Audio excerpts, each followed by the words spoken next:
5வது திவ்யதேசம் திரு அன்பில். ஒரு 47 நிமிஷத்துக்கு முன்னாடி இதே ஸ்தலத்துல பொன்னியின் செல்வன்னு சொன்னேன், ஞாபகம் இருக்கா?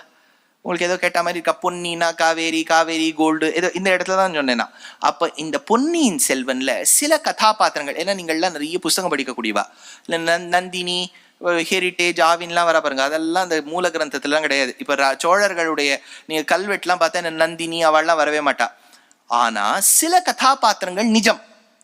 அனிருத்த பிரம்மராயர்னு ஒருத்தர் வருவர், பார்த்திருக்கா? தாடி கிடி வச்சுருந்தவர் அனிருத்த பிரம்மராயர், எப்பவுமே ஜோசியம். அந்த அனிருத்த பிரம்மராயர் இந்த ஊர், இந்த திரு அன்பில்ங்கிற ஊர். ஏன்னா அந்த திரு அன்பில்ல ஒரு அழகான கல்வெட்டு இருக்கு. அனிருத்த பிரம்மராயர் இந்த கோவிலுக்கு என்னெல்லாம் கைங்கரியம் பண்ணியிருக்காருன்னு ஒரு கல்வெட்டு இருக்கு.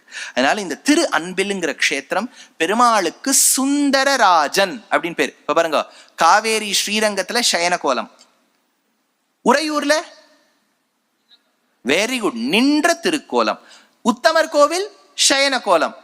எங்க காவேரிய பார்த்தாலும் என்னவோ பெருமாளுக்கு படுத்துருவார்.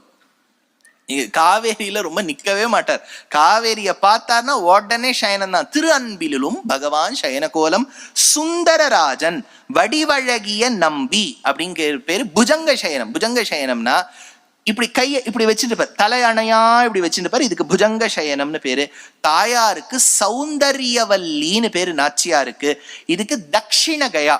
ஒருவேளை குடும்பத்துல கொஞ்சம் ஃபினான்ஷியல் கன்ஸ்ட்ரெயின்ட் ஒரு பிசிக்கல் கன்ஸ்ட்ரெயின்ட், ரொம்ப பீகார்ல போய் கயாஸ்ராத்தம் பண்ண முடியல சுவாமின்னு சொல்றவாளுக்கு அன்பில்ல போய் ஸ்ராத்தம் பண்ணலாம்னு ஸ்தல புராணம் சொல்றது. தட்சிண கயா, கயைக்கு ஏத்த பெருமை கொண்ட இந்த க்ஷேத்திரம். 3 நதி சேரும். நீங்க கர்நாடகத்திலேயே மைசூர் பக்கத்துல திருமுக்குடல் அப்படின்னு பேர். டி நர்சிபுரான்னு சொல்லுவாத. திருமுக்குடல் நரசிபுரா, 3 காவேரி தாய் சேருவோம். அதே மாதிரி இந்த இடத்துலயும் 3 காவேரி தாய், காவேரி, சாவித்ரி, பால்குனி அப்படிங்கிற பேர்ல 3 காவேரி சங்கமிக்க கூடிய இடம் அன்பில் என்கின்ற ஊர். இந்த இடத்துல சுந்தர சோழனை பத்தியும் பல கல்வெட்டு இருக்கு, அனிருத்த பிரம்மராயரை பத்தி பல கல்வெட்டு இருக்கு. ஒண்ணு. 2வது என்னன்னா, துர்வாசர் என்கின்ற மகர்ஷி ஒரு இன்னொருவரை பார்த்து சாபம் கொடுத்தார். அவர் ஏதோ நதியில ஜலத்துல உட்காந்து ஏதோ தவம் பண்ணிட்டு இருக்காரு. அது துர்வாசர் சாபம் கொடுத்துருவார். துர்வாசர் சாபம் கொடுக்காத ஆளே கிடையாது, எல்லாரையும் கோச்சுப்பார். அதனால இந்த துர்வாசர் சாபம் கொடுத்தபடியால் அந்த ரிஷி மண்டூக்கமாக மாறிவிட்டார். மண்டூக்கம்னு சொன்னா தவளைன்னு அர்த்தம். மண்டூக உபாக்கியானம்னு ஸ்ரீ மகாபாரதத்துல இருக்கு. இப்ப தவளையா கொடுத்தாரு இல்லையா, இதே சரித்திரத்தை நீங்க 3-4 திவ்யதேசத்தை கேள்விப்படுவேன். இப்போ அழகர் கோவில் இருக்கு இல்லையா, திருமாலிருஞ்சோலை, அங்கே இந்த புராணம் வரும். திருக்கூடல், கூடல் அழகர்லயும் இந்த மண்டூகபுரி வரும்.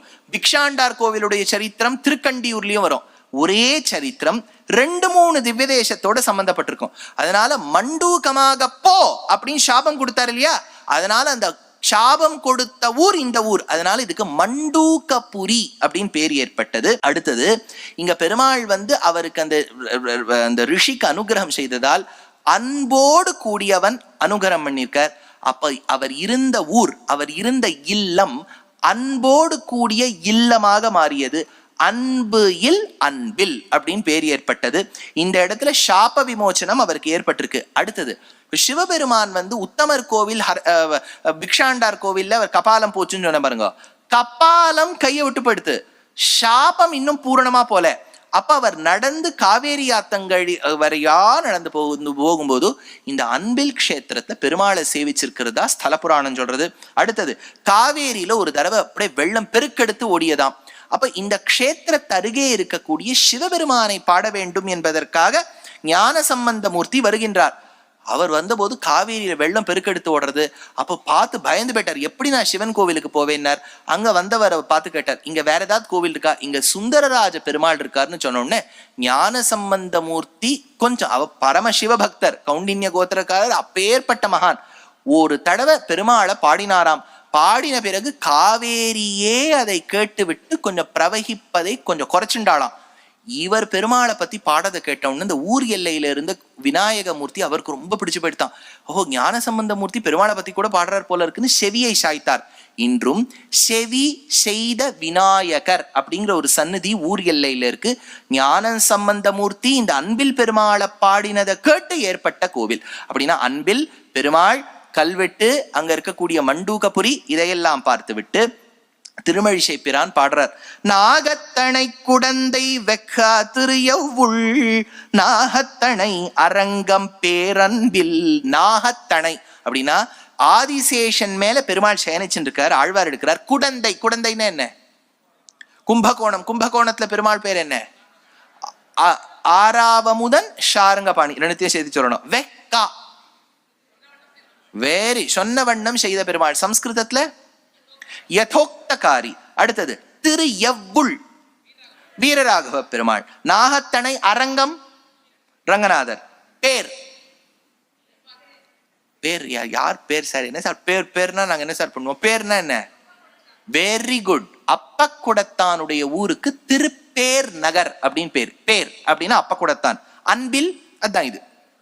ஆழ்வார் 2 வரியில 6 திவ்யதேசத்தை பாடிவிட்டார் பாருங்க. அந்த அன்பில் அமைந்த ஊர் 5வது திவ்யதேசம் அன்பில்.